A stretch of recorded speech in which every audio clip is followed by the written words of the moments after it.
Welcome back to the program. Let me get you caught up. Last night, in the cover of darkness, an elite group of scientists, savants, and one dude who was a little too into the Travis Kelce, Taylor Swift stuff.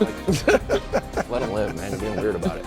Met in a Brooklyn speakeasy to debate, toil, and burn that midnight oil to deliver what is known worldwide as the best segment in all sports television. It's an honor and a privilege. It's time for Nick's Tears. Thank you so much, Kevin Wildes. And I really, you know what, I like that introduction far more than last week. And by the way, good news, bad news, we have filled the vacancy on the committee. Oh, from Franklin's absence? Yeah, Franklin was, soft coup deposed. 712 applicants, only one could be selected. We appreciate Marshall going through all of them, and we have a new committee member. All right, bottom of the tiers, all 32 teams ranked. This is very simple, winless and hopeless. Just winless and hopeless. 3 of those teams expected to be winless and hopeless this year. And then there's the Bears, who we just talked about, probably talking about them. They did not expect to be hopeless. Maybe winless, but certainly not hopeless. Next level, also winless and hopeless. Now, I know what you're saying. I've seen all of these teams win a game. Not one that matters. The Colts beating the Texans, who cares? The Giants, you're down 20-0 against the Cardinals. That's a loss. The Raiders, you beat Russ. Join the club. And the Jets, listen, the football gods smiled upon you because of the sadness of Aaron Rodgers snapping his Achilles. You are also de facto winless and hopeless. Next group. Moral Victory Monday. Oh. A Wild staple expands his Super Bowl pick, his favorite team, former Patriot Mike Vrabel, and a team he has beaten in a Super Bowl, the Los Angeles Rams, in 2 Super Bowls, actually. Did you guys hear the commentary about the Rams this week? I know they lost, but man, look good. Better than we thought. True. That Moral Victory Monday. So there it is. Big change is coming. Chargers going to change their coach. Broncos going to change their quarterback. The Browns need to change both, but they're just going to go with the coach because the quarterback is uncuttable and untradeable.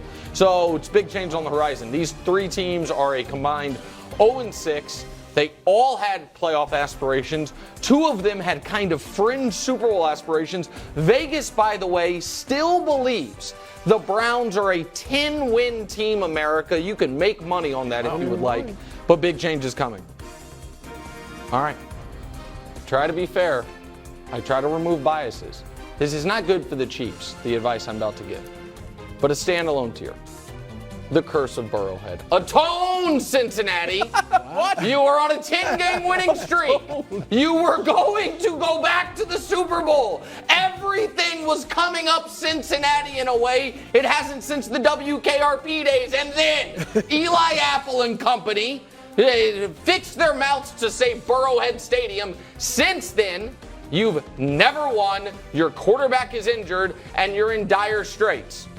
I don't know, like the Billy Goat curse. I don't know exactly how you fix it, but you better try, or else no more wins coming down the pike. Next! Wildes, what are these? They are not the standings. You're damn straight. These 4 teams are combined 8-0. Don't really care that much. Now listen, the Falcons I picked to win the division.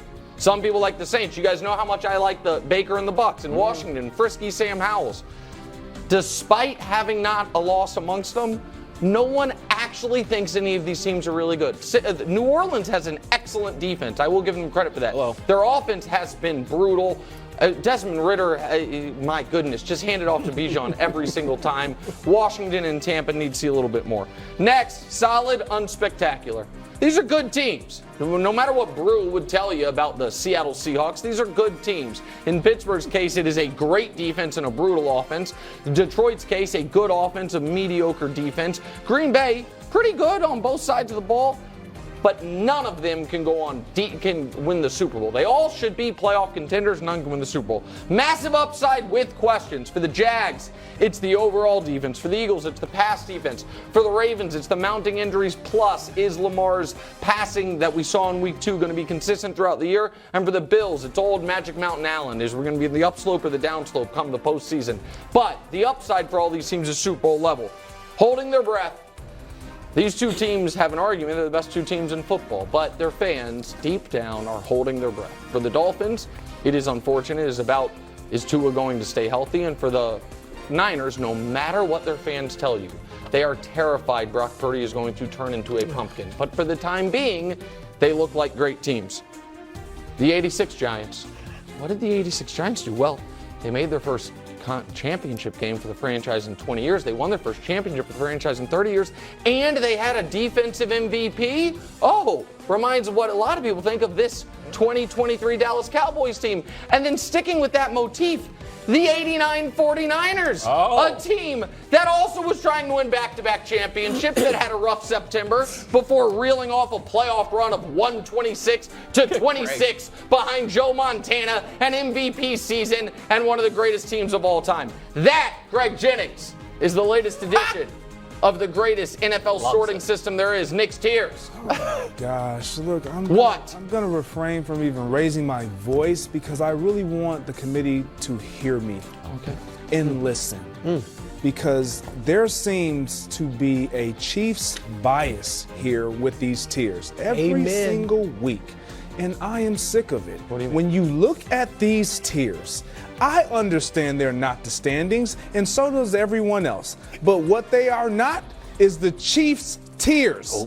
And that's what it's looking like. Just like Mahomes Mountain. This is not every team. If we even go down another tier, where the Detroit Lions are on that tier, they beat this Chiefs. Now, I understand it's not the standings, but they beat those Chiefs. The Cowboys, the Miami Dolphins, the 49ers, the Baltimore Ravens, the Philadelphia Eagles are all better teams. It's not about standings. They are better teams right now than the Chiefs. I know that. And the fact that the Detroit Lions beat that team that's on the top, they should be there. If anything, the Kansas City Chiefs, I'll give them the Buffalo Bills, and they can be in front of the Jacksonville Jaguars because they beat the Prince just last week. But this team is not the standard right now. This is not the standard. And so for them to be atop the tiers, this is buffoonery. Well, first of all, if you're taking shots at Nick's tiers, but you know where you will also find the Kansas City Chiefs atop every single Vegas sports book when it comes to Super Bowl. What is this not, Broussard? Is this Vegas sports book? It's not the standings. Okay, the reason that didn't work is because you actually don't know what it is or what it isn't. It's the committee's tiers. And also, if you would like to see the Lions ahead of the Chiefs because of a facile head-to-head victory, Wildes, you know what they need to do. Go to their local Motel 6. Grab a USA Today. Exactly. And look at the power rankings. You know what it's going to say? Even though we don't think the Lions are better than the Chiefs, they beat them, so we have to put them ahead. Nobody actually thinks that. The Chiefs right now, last year, I heard the same stuff. And then at the end of the year, it all ended with you all saying, okay, Nick was right. We can't talk about the Chiefs anymore. It's boring. They're obviously the best team. So I apologize. Listen, we're just ahead of the curve. Had a 1-point loss at home with our two of our 3 best players. No problem. Go ahead, Brew. All right, Nick, I have to say, I second 95% of what Greg Jennings just said. Okay, well then let's move on. All right, and because, but I got more. Greg Jennings called for objectivity.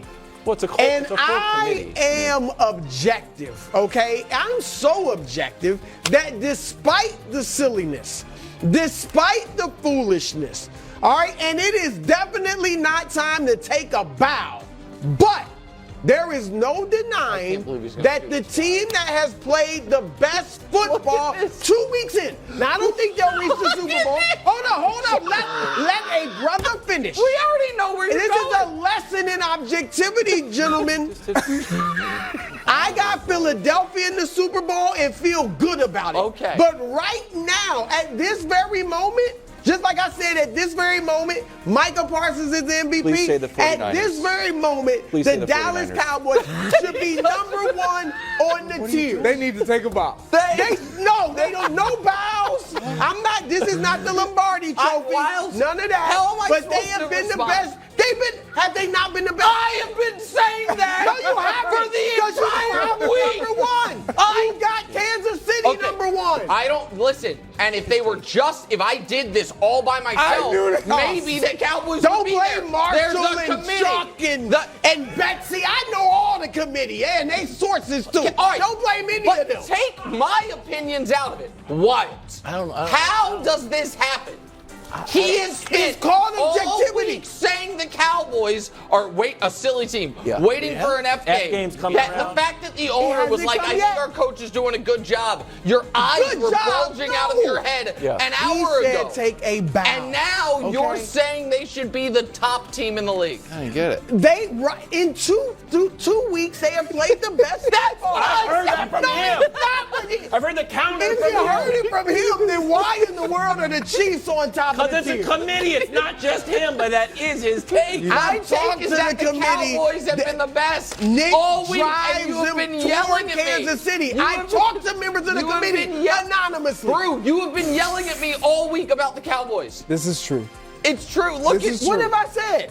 All I said is I'm not jumping off Philadelphia. I said San Francisco has been right there. You could have picked the 49ers. Yeah, that whole take would have worked. No. with the 49ers. No. All right? This is 2 weeks in. This is what I'm telling Jerry. In week 17, I may feel differently. Right now, Dallas has been the best team. Doesn't mean they're going to win the Super Bowl. They're not even getting there. But right now, they've been the best team. I feel like you've checkmated me because I don't know how to respond. Because anything I use to argue against this, you're then going to use against me the next segment we talk about this. I'm just wondering why they aren't number one on the team. Okay, go ahead. That's all I'm wondering. I don't know. Watch any of your clips from earlier this week explaining how they're overrated. You made a great point. An hour ago. Silly team. It's culture.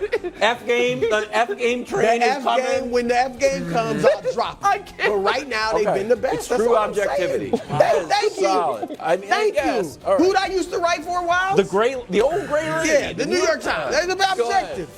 Okay, I'm just going to talk about the Saints. I'll make it quick because I'm really befuddled. The Saints, I think they're undefeated, yes, and they're your Saints too. Thank you. I think they're still your Saints. Maybe you'll flip on them. Saints defense, sneaky great. First of all, Vegas has them as the fourth best odds or the fifth best odds. Fifth best odds to win the NFC. I know, but I thought it moved to 4 once they see that I wanted to move them up. I'm moving, lines in Vegas. Yeah. And then the other question is this: can you score 20 points? If you score 20 points, you can win. The Saints have allowed 20 points or less in 10 straight games. That's pretty amazing. solid. And then you got Derek Carr. Now look. He's been terrible, though. He hasn't been terrible. He's been what I'm calling jeans and a T-shirt. Is it the best outfit in the world? No. But is it the worst? No. You can go pretty much anywhere in jeans and a T-shirt. And that's Derek Carr. He's 16th in completions. He's 19th in completion percentage. He throws for 266 yards a game. That's fine. So if you can get more than 21 points, you're pretty good. Listen, the Saints defense has been awesome.